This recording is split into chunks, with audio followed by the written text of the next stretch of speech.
Édition spéciale, mesdames et messieurs, nous nous retrouvons encore à ces jours, cette grande magazine qui vous attend et pour vous apporter des lumières, des analyses pertinentes et des pertinents analystes qui sont avec moi. Nous allons devoir vous apporter ces précisions parce que vous êtes nombreux à nous attendre. Oui, c'était annoncé, nous y sommes de plein pied, mais le présentateur phare de cette émission va vous manquer certainement parce qu'il a perdu sa maman, Louis-France Kouzike Santoti, le directeur général de CML13 Télévision. Nous compatissons, nous sommes de cœur avec lui. Sûrement, nous allons déjà enterré. À partir de ce samedi, on attend le dernier réglage pour le programme. Nous allons revenir essentiellement sur l'affaire de Bunagana. Est-ce que devrions-nous à ce jour parler déjà de la thèse d'une vente? Est-ce qu'on a concédé Bunagana ou encore l'État congolais a abandonné ou nous devons récupérer à tout bout de champ et à tous les prix s'il faut le faire? Qu'est-ce qu'il faut faire exactement à ces instants? Kinshasa est en train de dormir de manière dogmatique pour céder cette partie du territoire national. Est-ce que nous devons encore parler du territoire national dans son ensemble, dont la superficie de 2 345 910?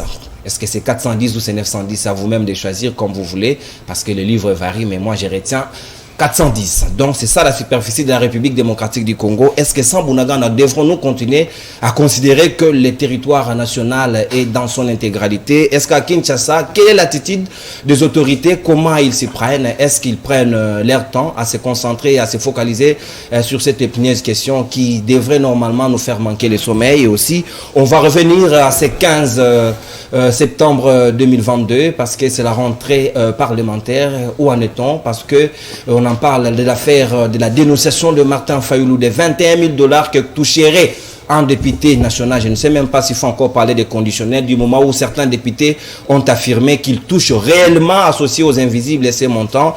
Qu'est-ce qui se passe à cette nouvelle session? Est-ce que nous devrons cette fois-là augmenter encore pour le budget de 2023 ce qui revient comme émolument des élus nationaux? Comment ça va se passer? Tout cela, nous allons essayer de décortiquer avec les éminents analystes qui sont avec moi à travers cette édition spéciale qui vous a assez manqué. Il faut apporter des lumières parce que les Congolais en ont suffisamment besoin. Nous avons un analyste indépendant qui participe pour sa première fois à cette édition spéciale. Il s'agit de Patrick Sahel qui est avec moi. Je vous dis bonjour et bienvenue à l'édition spéciale. Bonjour très cher Nonon, je suis très heureux de participer enfin à cette édition spéciale.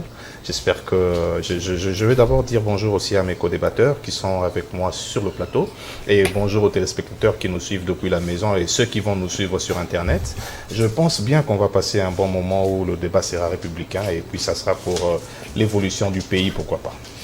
Très bien, Patrick Sahel, pour l'évolution du pays, parce que c'est ce qui nous préoccupe au plus haut point. Nous avons aussi Maître Platini Mbadou, qui est le secrétaire national en charge de la réforme du parti politique Essor dans l'Union sacrée de la nation. Je vous dis bonjour et bienvenue à l'édition spéciale Maître Platini Mbadou. Merci, bonjour aussi M. Nono. Je dis également bonjour aux téléspectateurs qui nous suivent depuis leur petit écran. J'ai dit également bonjour à mes co-débatteurs ici sur le plateau. Je crois que, comme a dit mon co-débatteur Patrick Sahel, qu'au travers de cet échange, au travers des questions pertinentes que vous avez eu à soulever, nous allons échanger de manière constructive pour apporter un élément de plus pour notre pays. Merci bien, Maître Platini. Apporter les éclairages, les éléments de plus parce que les Congolais en ont suffisamment besoin pour le compte de l'opposition. Nous avons Maître Rodrigue Ramazani qui est le porte-parole du parti politique En Vol des Délices et Sanga. Je vous dis bonjour et bienvenue à l'édition spéciale. Maître Rodrigue qui est un habitué. Merci Nonon, merci pour l'invitation. Je salue les co-débatteurs avec qui nous allons échanger. Je salue les nombreux Congolais qui nous suivent à cet instant. Je crois que de l'essai de cette émission, je tiens à dire aux Congolais que les bureaux politiques de l'Envol tant entendus est finalement près de nous parce que hier, le 14 septembre, le président national du parti Envol avait pris une décision convoquant les bureaux politiques qui aura lieu à Kinshasa, évidemment, du 14 au 16 octobre 2022 pour évaluer la situation générale du pays, mais aussi évaluer la situation du parti et préparer les différentes thématiques pour les élections de 2023. Et ici aussi, c'est le lieu de rappeler que le premier bureau politique qu'on a tenu, c'était en 2019 pour cette législature. Et plusieurs résolutions sont sorties de là qui, jusqu'à aujourd'hui, tiennent en haleine le pays. La réduction du train de vie de l'État, les réformes constitutionnelles et législatives, le processus électoral consensuel. Et je crois que lors de ce nouveau bureau politique qui s'annonce, le parti En Vol invite la population à rester en haleine parce que les résolutions fortes sortiront certainement de ce bureau politique qui se tiendra du 14 au 16 octobre 2022. Et il y aura plusieurs délégations qui viendront de l'extérieur du pays, mais aussi de nos différentes coordinations en province pour qu'ensemble, comme force rationnelle et une force de proposition, puissions réfléchir tant sur la situation politique de général du pays, mais aussi sur la situation de notre parti politique. Très bien. Maître Rodrigue Ramazani envoie le porte-parole du parti. Et pour les comptes de l'Union Sacrée, nous avons le coordonnateur de l'ESED, Maître Papi Diosso Ngando, troisième intellectuel de KBA Mwanga, un nom difficile à prononcer. Aussi le prophète politique, comme on l'appelle si bien. Je vous dis bonjour et bienvenue à l'édition spéciale Mwende la Bwenda. Merci cher Nono. Grande et non seulement ma joie, mais aussi la satisfaction de me retrouver au devant. Toujours l'identité de Mounière. Autour d'une table avec mes chers frères, mes chers confrères, avec qui nous avons toujours l'habitude de nous revoir sur les plateaux de télévision pour discuter les questions très pertinentes de la République démocratique du Congo. Je salue également mes chers compatriotes faisant partie de l'ESED, qui est ma structure dont moi-même je suis le coordonnateur national. Ensemble des Congolais pour un état des droits, une structure qui soutient les actions, qui vulgarise les actions du chef de l'État au sein de l'Union Sacrée. Je pense qu'aujourd'hui, le débat sera à la hauteur. Tout le monde va donner ses idées selon ce qu'il pense. Merci pour l'invitation. Très bien. Papi Diosso, Mwende la Bwenda, troisième intellectuel de KBA Mwanga. Pour le compte de la MOCA, nous avons le président du parti politique pour l'amour du Congo, Maître Jonathan Angwele, qui est avec nous. Je vous dis bonjour et bienvenue à l'édition spéciale. Vous aussi, vous êtes un habitué de cette édition. Bon après-midi à vous, cher Nono. Bon après-midi également à mes compatriotes avec qui j'ai le privilège de débattre cet après-midi. Bon après-midi également à nos nombreux téléspectateurs qui nous suivent certainement au travers de la chaîne CML TV. Permettez en montant d'antenne d'appeler, comme je ne cesse de le faire depuis un certain temps, monsieur l'auditeur général de FARDC, à nous élucider les circonstances qui ont concouru à la commission des actes de torture à Kanyama-Kasese. Parce que moi j'ai vu une vidéo sur Kélé où l'on prenait la tête d'une personne et on les fictionnait entre deux pieds. À ma connaissance, depuis 2011, nous avons, adopté une loi qu'on appellerait la loi sur la lutte contre la torture, qui a obligé l'intégration des articles 48, 48 bis et 48 ter dans notre code pénal congolais, qui prohibe la pratique de torture dans notre pays. Et je sais également que la RDC est signataire depuis, je crois, 1994 de la Déclaration universelle des droits de l'homme, qui prohibe également ces pratiques de torture. Et je me permets également de saluer tous ces Congolais qui nous suivent en cet instant dans des maisons carcérales. Je vois ceux qui nous suivent à la prison militaire d'Indolo et même à la prison centrale de Makala. Là, je pense principalement à mes compatriotes, Jimmy Kitenge Manganda et Barnabé Bilingano. Merci, je pense que le débat va être à la hauteur, les idées vont primer à la place des personnes. Très bien, les idées ou rien, pas des individus, parce que sur la République démocratique du Congo qui gagne par-dessus tout, il va s'ajouter également Henri Motombo, un scientifique, expert en fiscalité, aussi en politique. Il va devoir partager ce plateau avec nous le temps qu'il arrive. Sûrement, il est pris dans des embouteillages parce qu'à Kinshasa, ce n'est pas si facile. Nous allons devoir ouvrir les hostilités de cette édition spéciale de ces instants. On va ouvrir d'abord avec le choix de Bunagana. Oui, parce que c'est de la sécurité, ça préoccupe tous les Congolais. Nous devrons normalement rester unanimes, arborer des couleurs nationales pour parler l'intégrité du territoire national. 3 mois et quelques jours déjà consommés, alors que les terroristes de M23 occupent Bunagana depuis les 13 juin déjà. Et à ces jours, devrions-nous en train d'observer comme ça, sous l'œil impuissant des autorités qui ne savent pas encore quoi faire à ces instants. Maître Platini Mbadou, ouvre le bal avec vous. Est-ce qu'à ces instants, nous pouvons déjà évoquer la thèse de l'abandon de la part des autorités de Kinshasa vis-à-vis de cette localité de Bunagana? Bien sûr que non, monsieur Nono, on ne peut pas évoquer cette thèse-là, justement parce que en ce jour, que le chef de l'État est en train de travailler pour que l'intégrité territoriale de notre pays soit protégée et sauvegardée. Mais seulement, il faut faire la part de choses parce que lorsque vous êtes... le chef de l'État a hérité un pays où l'armée n'était plus efficace. Parce qu'à deux fois, lorsque nous critiquons, nous devons aussi réfléchir. Parce que dans moins de 4 ans, on ne peut pas former une armée aussi forte pour combattre un État, combattre le M23 qui sont soutenus par un pays que nous connaissons, le Rwanda. Et moi, j'ai toujours l'habitude de dire ici que non, ce n'est pas seulement le Rwanda qui nous combat, mais derrière le Rwanda, il y a d'autres pays qui sont derrière, qui est en train de soutenir le M23 pour nous mettre en insécurité. Mais comment est-ce qu'un chef d'État qui a pris le pouvoir, même pas 5 ans, même pas à peu près 4 ans, il peut dans moins de temps former une armée forte pour faire face à ces gens-là? C'est un peu difficile. Je ne dis pas que non, on doit laisser cet aspect des choses continuer comme ça, mais c'est un peu difficile. Mais pour pallier à cette préoccupation-là, le chef de l'État est en train de travailler. Au départ, c'était la diplomatie, mais nous ne sommes plus à l'heure de la diplomatie. Présentement, nous sommes ensemble avec la CAC, justement pour travailler, trouver des voies et moyens, comment mettre fin à cette guerre-là. Ça fait partie aussi des réflexions, ça fait partie aussi des solutions que le chef d'État est en train d'apporter pour trouver la solution. C'est vrai, nous pouvons tout dire ici, mais notre armée n'est pas, aujourd'hui, à l'heure où nous parlons, n'est pas si à la hauteur pour aller seul. Vous avez même entendu le chef le porte-parole de la MONUSCO dire que le M23 a des armes sophistiquées. Qu'est-ce que nous avons maintenant?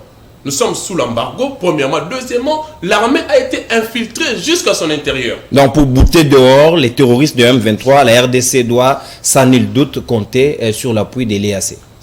Non, je ne dis pas qu'il doit seulement compter sur l'appui, mais l'appui de l'EAC peut aussi contribuer à mettre fin à cette guerre parce que présentement, le chef de l'État n'a pas hérité une armée forte. Il a plutôt hérité une armée infiltrée, une armée qui n'a pas assez de personnel, une armée qui n'est pas outillée sur le plan d'armes militaires de guerre, il n'est pas assez outillé. Alors aujourd'hui, le chef de l'État fait de son mieux pour défendre ce pays avec le peu qu'il a en matière d'armée. Et aussi, comme la question qui concerne la RDC est un pays continent, c'est un pays qui peut booster les autres pays.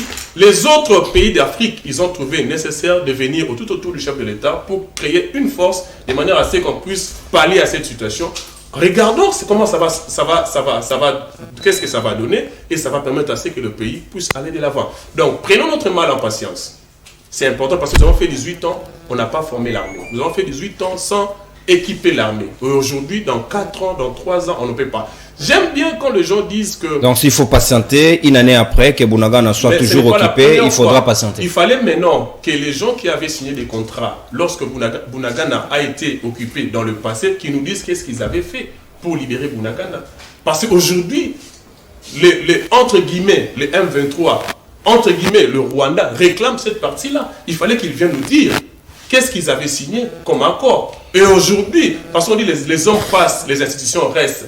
Peut-être c'est une des difficultés qui entoure le chef de l'État. Il ne veut pas aller dans le sens de faire plaisir pour justement plaisir à certaines personnes pour signer n'importe quoi comme contrat, mais il a préféré entrer en guerre avec le M23, mais avec le soutien des pays alliés qui va lui permettre d'avancer. Moi, je crois, à mon humble avis, que nous n'avons pas abandonné cette partie du pays, et je crois que si on prenait le temps, on prenait notre mal en patience, lentement mais sûrement nous allons arriver à récupérer cette partie. Très bien, Maître Platini Mbadou, essor de la République. Patrick Sahel, je viens à vous.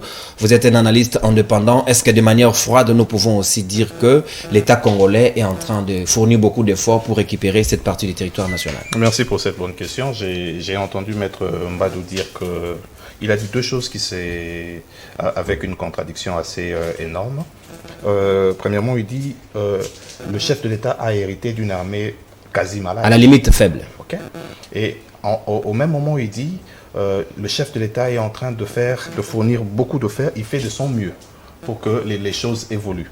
Mais cher Platini, je veux vous mettre l'eau dans la bouche en disant que depuis qu'il est là, le chef de l'État, l'armée n'est pas dotée. Il fait de son mieux comment?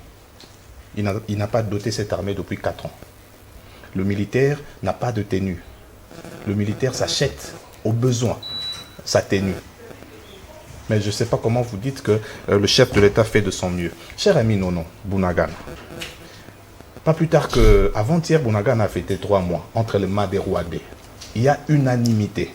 Et les Congolais, et la MONUSCO, c'est-à-dire les Américains, et même les Belges qui soutiendraient le Rwanda.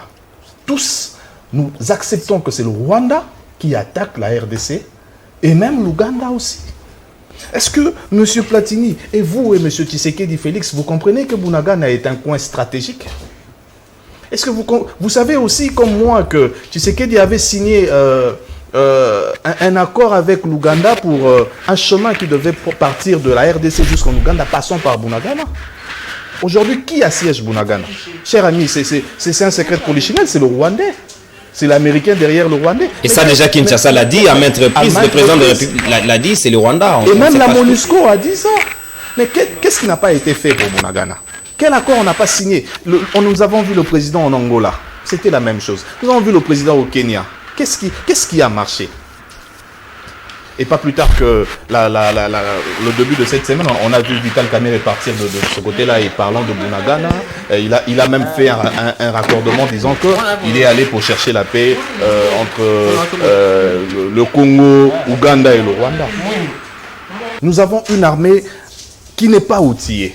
Mais pendant que nous avons une armée quasi malade, le chef de l'État a signé des accords. Cher ami, tu parles des accords, permets que je te tutoie, c'est parce que je t'aime bien. Tu parles des accords. L'accord qui a rendu Bounagana malade, l'accord qui a réellement rendu la RDC faible, c'est d'abord cette mutualisation de force avec l'Ouganda.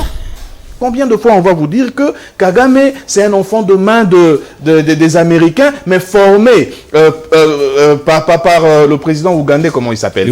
Museveni. Kagame, avant d'être président au Rwanda, il habitait l'Ouganda, c'était un rebelle rwandais habitant Ouganda. C'est Museveni qui va se servir de Kagame pour l'envoyer aux États-Unis à aller apprendre le renseignement militaire. Mais quand Tshisekedi signe l'accord de mutualisation de forces où nous partageons avec l'Ouganda et les renseignements militaires, vous voulez vraiment nous dire que Tshisekedi veut la paix à Bounagana? Est-ce qu'on doit dire aujourd'hui que Bounagana est assiégé? Est-ce qu'on doit dire aujourd'hui que les Rwandais assiègent Bounagana, occupent Bounagana? Moi, je pense que, à mon humble avis, quelqu'un a dit, c'est même Mbosso qui disait, il y a des députés ici dans notre Parlement, et nous, chaque jour, nous disons ici que la paix de l'Est, entre guillemets Bounagana, dépend de l'appel qui viendrait de Kinshasa, cher Nono. Mais la population s'était levée, non? Qu'est-ce que Mouzé nous a laissé ici? L'héritage de Mouzé disait quoi? Ne jamais trahir le Congo. Ne jamais trahir le Congo. Mais aussi, peuple, prenez-vous en charge. Mais quand le peuple s'est levé, je ne dirais pas que le peuple a voulu se soulever pour se prendre en charge. Mais qu'est-ce que le gouvernement militaire a dit? Chers amis, ne faites pas comme ça, parce que mais dans les relations internationales, quand la diplomatie a échoué, les sanctions ont échoué. D'ailleurs, on ne peut même pas parler des sanctions parce que lorsque nous avons sanctionné le Rwanda, le Karega était encore ici. Nous avons sanctionné le Rwanda, mais le Kije de Rwandais est toujours à Goma. Mais aujourd'hui, on parle de Bounagana. Mais cette partie est-là, cher Nono, où serait Minembwe dans cette affaire? Parce que nous avons comme l'impression que Minembwe n'est plus au Congo. On ne parle plus de Minembwe parce que nous sommes focus sur Bounagana. Mais parlons de Minembwe aussi. Parlons de Bombere aussi. Ce village où Kabila, l'ex-président et sa femme étaient allés acheter des maisons. Ils ont carrément déplacé le village. Aujourd'hui, là où il y avait Bombere, il y a des maisons préfabriquées. Qu'est-ce qui se trame là-bas? Ce sont des révélations que vous êtes en train de faire. Qu'est-ce qui se trame là-bas? Il faut nous dire sur la place publique. Pendant que, chers amis de l'opposition, de l'Union sacrée, vous allez venir sur la place publique et surtout dans des plateaux télé comme ça, nous dire que le président fait des efforts. Chers amis, je vais chuter. Au sein de la MONUSCO, parlez-moi des pays qui forment la MONUSCO. Parce que quand on parle de la MONUSCO, ce ne sont pas les Américains, ce ne sont pas les Belges seulement. C'est les Mauritaniens, ce sont les Kenyans. Mais la MONUSCO nous prend 1,5 milliard de dollars par année. Mais nous avons déjà les Kenyans au sein de la MONUSCO. Nous avons fait encore appel aux Kenyans qui viennent pour le compte de l'Organisation des États d'Afrique de l'Est. Qu'est-ce que nous voulons pour Bounagana? Est-ce que Bounagana, c'est quelque chose qui a été monté de toutes pièces pour saigner la République? Parce qu'elle saigne la République. Bounagana saigne la République. Mais alors que le coup de fil qui doit être donné pour que Bounagana tout redevienne à la normale. Bunagana, il y a un péage qui nous prend 70 millions de dollars par mois, cher ami. Mais j'ai été fort étonné d'apprendre que l'Ouganda va nous donner 65 millions de dollars chaque 3 mois. Alors qu'aujourd'hui, l'Ouganda se sert de Bunagana pour nous soutirer 70 millions de dollars par mois. Et il nous remet 65 millions de dollars chaque 3 mois. De qui se moque-t-on dans ce pays? Merci Patrick Sayel. Nous avons vu ici dans le monde, parce que aujourd'hui, selon la théorie de Marshall McLuhan, nous sommes dans un village planétaire. Depuis les événements du 11 septembre 2001, les États-Unis étaient entrés en guerre avec l'État islamique. Ben Laden, vous avez vu, Obama a même manqué le sommeil. L'opération qui avait un pourcentage de réussite de 1,7%, mais il s'est engagé pour aller traquer Ben Laden. Enfin, il a obtenu le résultat. Mais en RDC, nous avons comme l'impression que les autorités font fi de cette affaire de Bunagana. On dort, on boit, on mange, on assiste dans des fêtes. Et pourtant, une partie des territoires serrés, pas serrés d'ailleurs à la limite, et entre les mains des terroristes. Papi Diosso, pouvez-vous nous dire à ces jours que le chef de l'État est concentré et préoccupé à résoudre ces problèmes d'urgence, s'il le faut? Merci beaucoup, cher Nono. Avec une attention soutenue, les interventions magnifiques de mes prédécesseurs, dont l'un fait partie de mon obédience politique et l'autre se faisant indépendant, alors que sa casquette politique et son argumentaire démontrent noir sur blanc qu'il appartient à une obédience politique dont nous tous autour de cette table nous n'ignorons pas. Certes, la question de Bunagana rend les peuples Amunuponu, rend les peuples Gatsar, rend le peuple Makrotonia. Vous savez, pas plus tard qu'un jour... Il faut simplifier, Papi Diosso. Cela veut dire que nous nous adressons à tout le monde. Ça rend le peuple impatient. Très bien. Je disais pas plus tard que 2 jours, j'étais sur un plateau. Cette question m'a été adressée. Je me suis rappelé et je vais toujours marteler sur ce que nos prédécesseurs ont fait sur les accords qu'ils ont signés avec les Rwandais. Parce que mon ami en face, Patrick Sayel, a reconnu au moins que la question des Bunagana n'est pas seulement les Rwandais, mais derrière les Rwandais, il y a la communauté internationale que nous, en SED, nous l'avons qualifiée comme étant hypocrite. Mais comment ça hypocrite du moment où nous avons un partenaire privilégié qui est les États-Unis d'Amérique? S'il vous plaît, je fonde mon argumentaire sur l'accord qui avait été signé entre le Rwanda, je crois en 2009, et la République démocratique du Congo, qui était représentée par Raymond Tshibanda. Ça m'a toujours fait mal quand je me rappelle de cet accord. Parce que le malheur de tout ça, nous avons une très lourde responsabilité, une lourde charge pour répondre aux bavures que nos prédécesseurs avaient commises. Je résume cela en disant, celui de la communauté internationale dont je n'ignore pas les noms, Obasanjo, posa la question à Raymond Tshibanda, l'ancien président nigérian. Ancien président nigérien. Pour lui dire, est-ce que l'accord que vous êtes en train de signer, vous vous rendez compte? Et Tshibanda, délégué de Kabila à l'époque, a répondu qu'il se rendait compte. Et la réaction d'Obasanjo était, votre pays aura des sérieux problèmes. Et les problèmes là, c'est ce que nous avons aujourd'hui. Notre pays a connu environ 5 présidents. J'ai dit 5 avec précision. Mais si vous prenez Mobutu, Mobutu a déclaré dans ce pays qu'après moi, il y aura les déluges. Et il a aussi déclaré qu'il faut pactiser avec les diables. S'il faut même signer les accords avec les diables, il les ferait. Laurent Mouzé Désiré Kabila lui a dit, le bon Dieu va regretter de m'avoir créé.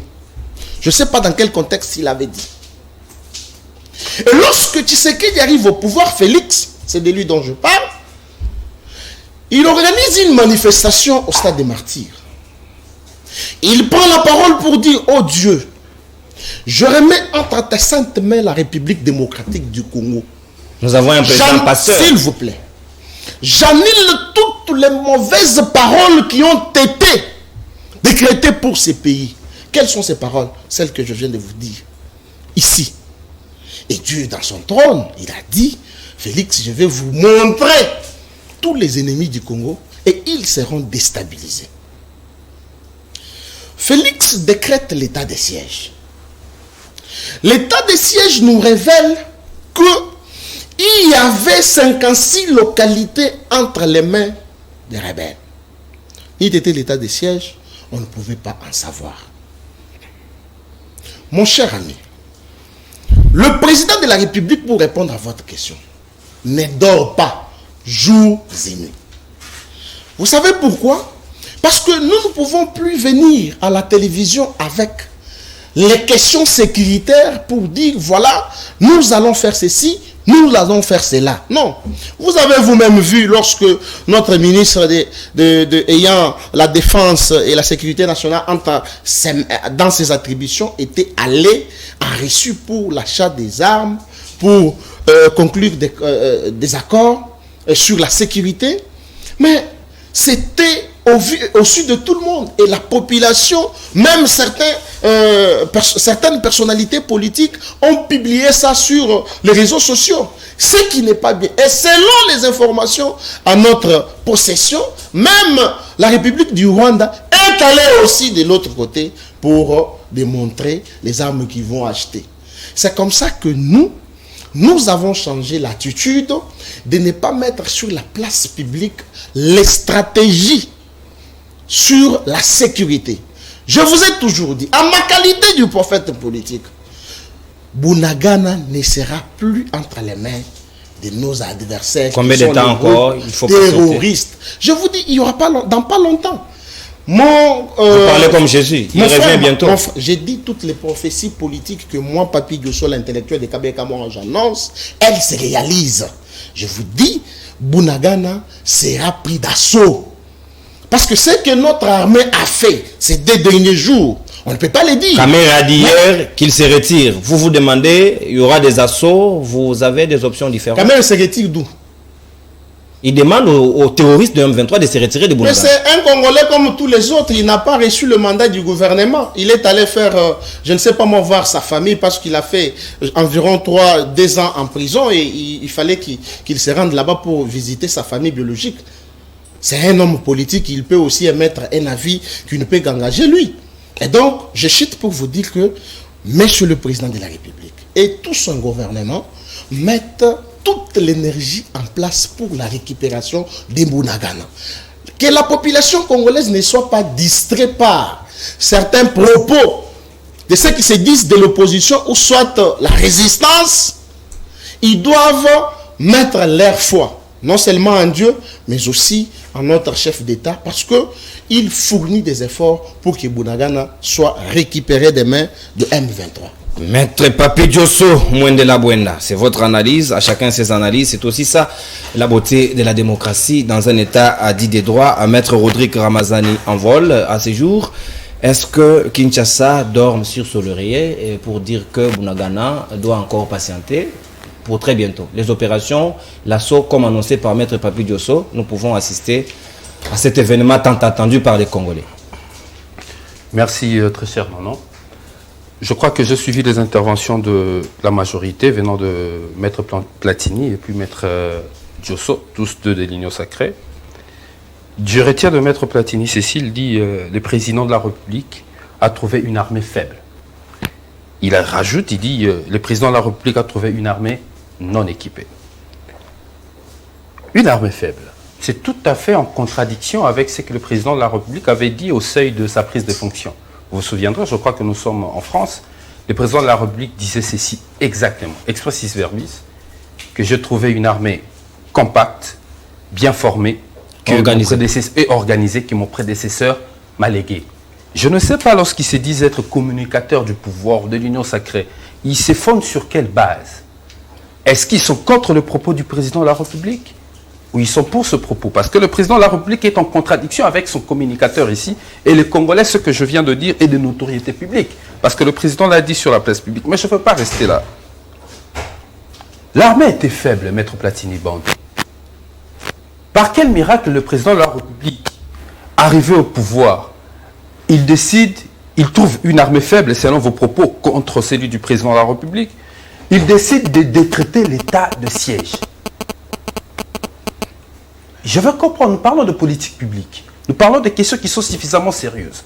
Il y a une armée faible, mais votre pouvoir décide de décréter l'état de siège avec une armée faible. Rien de plus étonnant, parce que c'est vous qui le dites, c'est vous le pouvoir. Vous dites que l'armée est faible. C'est vous le pouvoir, je le concède. Vous dites que l'armée est faible. Rien de plus étonnant qu'aujourd'hui l'état de siège soit un échec. Parce que l'armée est faible. Que l'état de siège, une politique publique que vous avez portée et conduite, défendue, aujourd'hui ne puisse pas produire des résultats. Et c'est ça qui nous donne raison, nous, de l'envol. Parce qu'au seuil de la proclamation de l'état de siège, le parti envol a levé la voix le lendemain pour dire qu'il s'agissait d'une mauvaise décision. Mais on était tiré à boulet rouge. Tout le monde était contre nous. Vous avez été mal compris. On était mal compris. Heureusement pour nous, vous savez, notre sens d'anticiper la vie politique nous permet toujours d'être dans une longueur d'avance extrême que les autres. Maître Platini, aujourd'hui, découvre que l'armée était faible, qu'il ne fallait pas proclamer l'état de siège. C'est le propos du pouvoir, moi je le concède. Il dit que l'armée est faible et qu'ils ont proclamé l'état de siège qui ne marche pas aujourd'hui. Mais qu'est-ce qui s'est passé à ce temps-là exactement? Le Félix Tshisekedi arrive au pouvoir. Il trouve 8 secteurs opérationnels dans ces 2 zones de défense où on a proclamé l'état de siège. Le secteur opérationnel qui fonctionnait mais qui ne portait pas de résultats. En lieu et place de prendre de bonnes décisions, notamment réformer l'armée, changer la chaîne de commandement, évaluer les secteurs opérationnels qui ne portaient pas de fruits, il décide de rajouter à l'armée une charge qu'il n'avait pas déjà, une charge administrative évidemment, par la proclamation de l'état de siège. Comment pouvons-nous être étonnés, suivant la majorité aujourd'hui, parce que je le tiens à mot, qui dit l'armée était faible, et cette armée qui était faible, vous lui rajoutez des charges administratives pour conduire évidemment la politique provinciale, et qu'aujourd'hui cet état de siège, une politique où vous avez dépensé beaucoup de millions de l'argent de contribuables congolais, ne puisse pas porter des résultats. Ça veut simplement dire qu'ici, en réalité, nous sommes face à un pouvoir qui ne connaît pas ses priorités. Nous sommes face à un pouvoir des amateurs, comme certains le disent, parce que ce sont ce propos. Je ne peux pas comprendre qu'un pouvoir qui sait qu'il a face à lui une armée faible, qui décrète un état de siège. C'est à la limite absurde.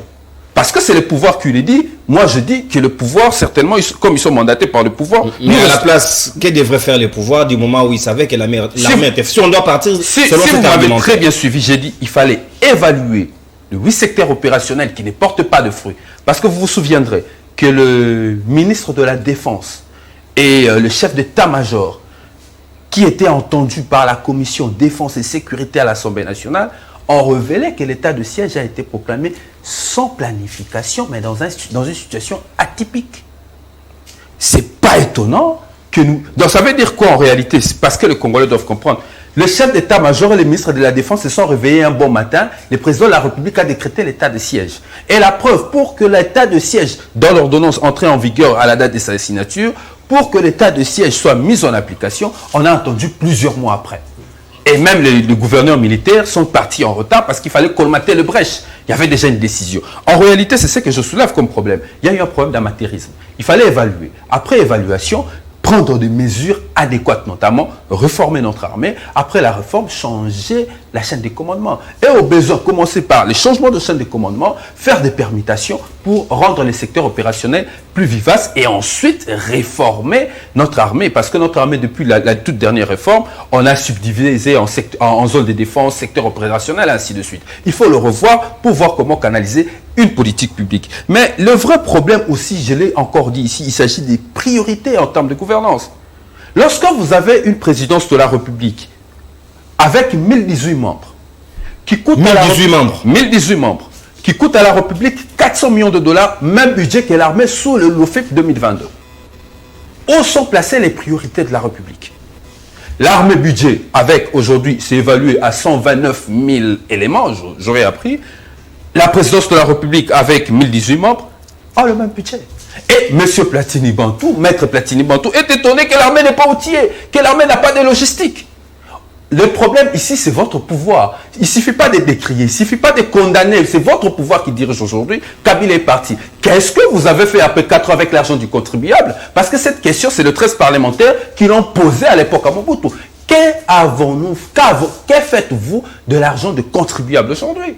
C'est la question qu'il faut répondre. Vous affectez mal le fonds public. Vous n'avez pas de priorité. Vous oubliez que dans le terme de gouvernance, pour la solidité d'un État, il y a 2 piliers. Il y a les finances publiques, il y a la défense. Lorsque vous affectez très mal l'argent de l'État, le conséquence, et c'est ce que nous sommes en train de vivre. L'armée a besoin. Monsieur Sahel a dit tout à l'heure, ce sont ces informations, je reste là parce que certainement il en a des sources. Il dit que l'armée n'a jamais été dotée de tenues. 4 ans durant. 4 ans durant. Est-ce que ça aussi c'est un problème? Et la dernière dotation en date de 2017. La dernière dotation date de 2017. Vous avez fait 4 ans au pouvoir. Ça aussi, c'est Kabila qui vous a empêché de doter l'armée, ne serait-ce que de tenues. Je ne parle pas encore de la logistique. Est-ce que ça aussi, c'est Kabila? Non, prenez votre responsabilité à bras le corps. C'est trop facile d'éviter de vos responsabilités pour vous cacher derrière Kabila. Vous avez eu une gestion pendant 4 ans. Vous avez pris l'argent de l'État, vous l'avez mal affecté. Conséquence, aujourd'hui, notre armée manque d'équipement. À suivre à la communication de la majorité. Notre armée n'est pas équipée et notre armée est faible. Parce que si vous étiez un pouvoir responsable, qu'est-ce que vous aurez fait? Vous auriez compris que la priorité de l'État aujourd'hui, c'est la défense. Vous auriez pris l'argent que vous dilapidez dans de voyages, que vous dilapidez dans la présidence de la République, l'argent que vous détournez dans de programmes alimentaires 100 jours, Tilingelo et consorts, vous l'aurez réorienté vers l'armée. Pour que l'armée de la République puisse avoir un budget minimum de 1 milliard de dollars, pouvant lui permettre de se réformer, pouvant lui permettre de s'outiller, d'avoir une logistique adéquate qui lui permettra de sécuriser le territoire national. Bunagana aujourd'hui entre les mains de terroristes et de Rwandais qui sont en réalité des partenaires de Félix Tshisekedi.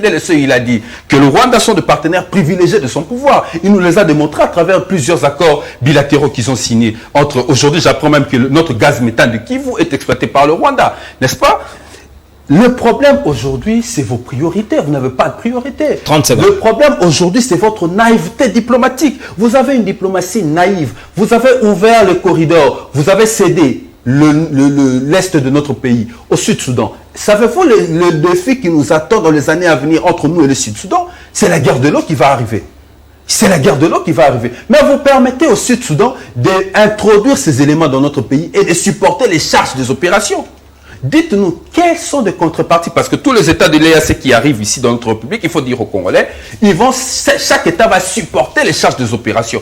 Mais nous sommes dans une relation entre États. Il faut nous dire, quelle est la contrepartie que les autres États qui vont dilapider, qui vont mettre l'argent de leur République chez nous, ils vont envoyer leurs fils chez nous pour se battre et mourir ici. Quelle est la contrepartie? La contrepartie, on ne connaît pas. Tout ce que nous constatons en réalité, vous ne maîtrisez pas les dossiers du pays, vous ne maîtrisez pas le problème du pays, vous êtes en train de tâtonner et tout ce que vous faites aujourd'hui devient un danger public. En réalité, sous votre pouvoir, le Congo est entré dans l'antichambre de la balkanisation. Et j'ai peur que Félix Tshisekedi, si nous osons lui laisser la possibilité de traverser pour un 2e mandat, le Congo finira par être balkanisé. Raison pour laquelle j'appelle tous les Congolais à un devoir de conscience pour qu'en 2023, l'actuel président de la République puisse aller se reposer comme un ancien sénateur à vie, qu'il soit mis hors d'état de nuire par la voie des urnes, afin de remettre la République entre les personnes qui ont la technicité et qui comprennent en réalité les dossiers du pays.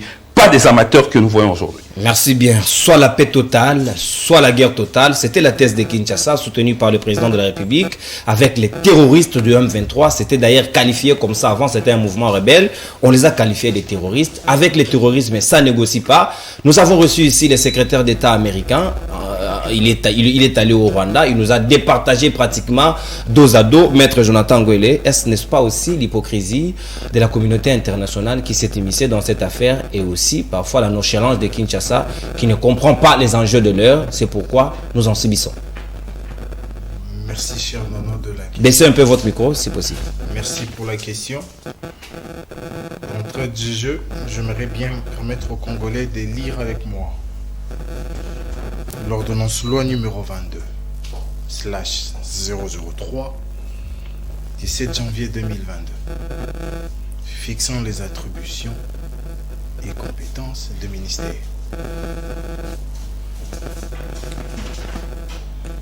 le premier de toutes, les ministères de l'Intérieur, Sécurité, Décentralisation et Affaires coutumières, qui en réalité est la logique d'une trision de 3 ministères. Les Congolais vont se rappeler que sous Ilukamba, nous avons eu un ministre de l'Intérieur qu'on appelait Kankodé, un ministre de la Décentralisation qu'on appelait Azarias et un ministre des Affaires coutumières qu'on appelait Moutou. Ces ministères ont 2 compétences, beaucoup plus que tous les autres. Le ministère de l'Intérieur est chargé, je prends un d'entre toutes ces compétences, d'assurer la politique de la sûreté nationale, intérieure et extérieure de l'État, dévolu au ministère de l'Intérieur. Les ministères de la Défense nationale, les 14e, lui en a 3. La défense de l'intégrité territoriale. On commence là. L'organisation, la structuration de forces armées. On ne se limite pas là, on continue. Il assure l'administration et l'approvisionnement de forces armées. Chers Congolais, est-ce que ces 2 ministres ont réussi ou ils ont échoué? Un est chargé, de par ses attributs, de nous assurer une sûreté nationale et internationale. L'autre de définir la politique pour maintenir l'intégrité nationale et même les questions de l'administration et de l'approvisionnement des forces armées. Là, on parle de Bunagana. Il faut ajouter la cité de Bunagana, la cité frontalière de Bunagana. Parce que là, les commerces, les échanges plutôt, se font. Et l'administration est très consolidée de la part du M23. Et pendant ces temps, l'État congolais n'est pas là. On parlerait cette fois-là de l'absence de l'autorité de l'État à Bunagana. Lorsque j'ai réussi la thématique, je me suis vite rappelé de la lettre d'un des rebelles, hein. Il faut le dire comme ça, c'est un rebelle, Bertrand Bisimon, du 17 juillet 2020. Et là, j'aimerais répondre à mon ami Maître Platini, qui a dit qu'on a donné des accords. Je crois que c'est d'ailleurs Ngandou. Il y a eu des accords. Mais dans cette lettre, Bertrand Bisimon rappelle qu'en 2020, vous avez signé des accords avec le M23. Pourtant, sauf si ma mémoire m'est trahie, en 2023, les M23, en 2020 plutôt, le M23 ne présentait pas une menace. Sauf si ma mémoire m'est trahie. Et dans cet accord, qu'est-ce qui est dit? Que l'on devait tout faire pour lever les mandats d'arrêt qui pesaient sur les anciens M23. Qu'on devait organiser les réinsertions. Et plus grave encore, on devait créer une unité spéciale M23. Et même le voyou d'Ngoma l'a redit. Le porte-parole. Le voyou. Non, moi j'ai dit voyou d'Ngoma. Oui, voyou, mais porte-parole de ces mouvements terroristes. Parce qu'un Congolais sérieux ne peut pas... Est-ce qu'il est d'abord ça aussi, il faut se poser la question. Aujourd'hui, je poserai la question. À un rebelle, quelqu'un qui n'a jamais appris à manier les armes, vous décidez allègrement comme ça de les intégrer dans les forces armées. Et il y a même des noms qui ont été là comme témoins. On a cité M. Sécurité, on a cité le père son âme, général Delphin Kaïb. La question de questions, que représentaient les M23 à ces temps-là comme menace pour signer des accords avec eux? C'est là la question. Et j'entends ici, nous avons une armée pas assez avec moins de personnes. Bon, peut-être que vous n'êtes pas encore informés. Notre armée a plus de 150 000 hommes. Alors que l'armée rwandaise n'a que 33 000 hommes. L'armée de l'air rwandais n'a que 8 000 hommes. Arrêtez de dire ça. Avant d'aborder la question, je voudrais d'abord encourager tous nos militaires qui sont au front. Là, c'était mon introduction. Pour rappeler à l'ordre. Parce que lorsqu'on parle d'accord, il ne faut pas seulement remonter en 2013. Il faut remonter également lorsque vous êtes arrivé au pouvoir. J'encourage tous les militaires qui donnent de leur vie pour la question de la paix à l'Est. À un moment, j'encourage les familles qui vivent sous ces stress-là. continuer à intercéder comme nous le faisons. Bunagana, 3 mois et 3 jours passés. La première des choses que les Congolais doivent noter, depuis 5 derniers conseils des ministres, on ne parle pas de Bunagana. Depuis plus de 3 mois et 3 jours, il s'est tenu 2 conseils supérieurs de la défense, 2 seulement. Alors que presque dans les mêmes circonstances, chaque jour Zelensky tient les réunions de crise pour la question de sécurité. Pourquoi on ne prend pas au sérieux la question de la sécurité de la RDC? Pourtant, les attributs de la Constitution vous donnent le droit de convoquer cette réunion-là, les conseils supérieurs de la défense, pour tabler sur la question de la sécurité du pays. 3 mois passés, 90 jours, et on ne réunit ces gens-là que 2 fois. Et puis après, on n'en parle plus au Conseil de ministres. C'est ça la République des Papy Djossou.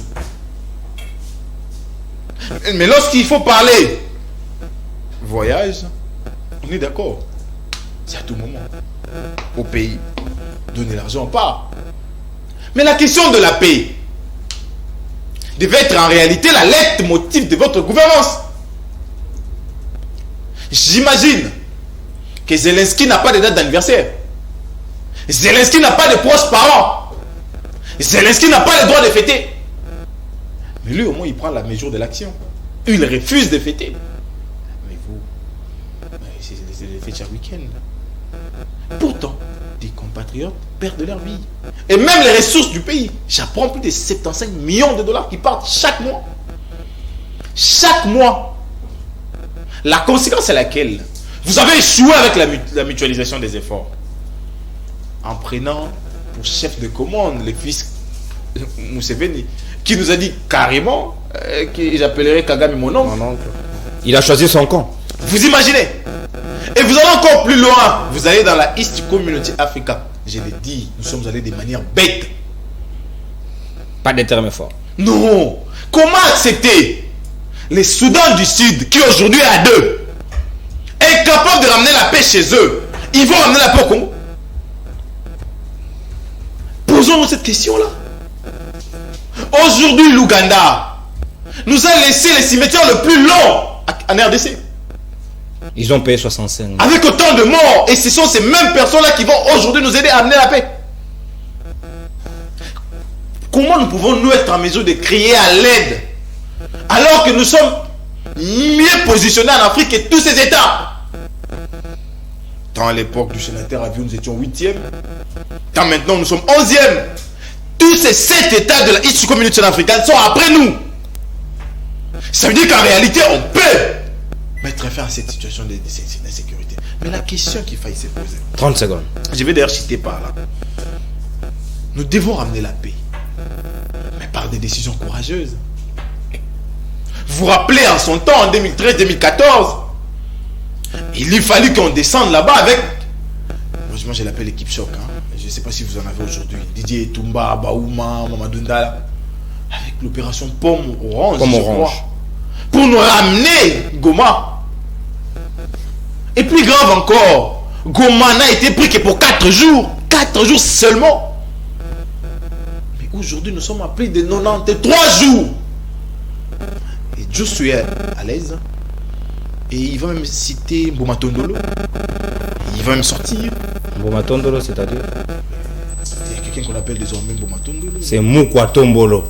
Je ne parle pas cette langue-là. Il m'est difficile de le prononcer. Très bien. Vous comprenez un peu qu'il y a un problème. La question de la paix doit en réalité nous déranger. Et même s'il faut mettre en quarantaine Bomatondolo, Moukwa, tous les deux. c'est difficile. Même s'il faut les mettre de côté, recourir à ces groupes de travail, comme aime bien l'appeler Rodrigue, qu'on appelle l'Union sacrée. Qui est ce député qui a rappelé les 2 ministres que vous avez échoué? Vous avez eu des attributs constitutionnels, mais vous n'avez pas été en mesure. Qui? Et je commence prioritairement par Bertin, qui est le président de la commission de défense et sécurité.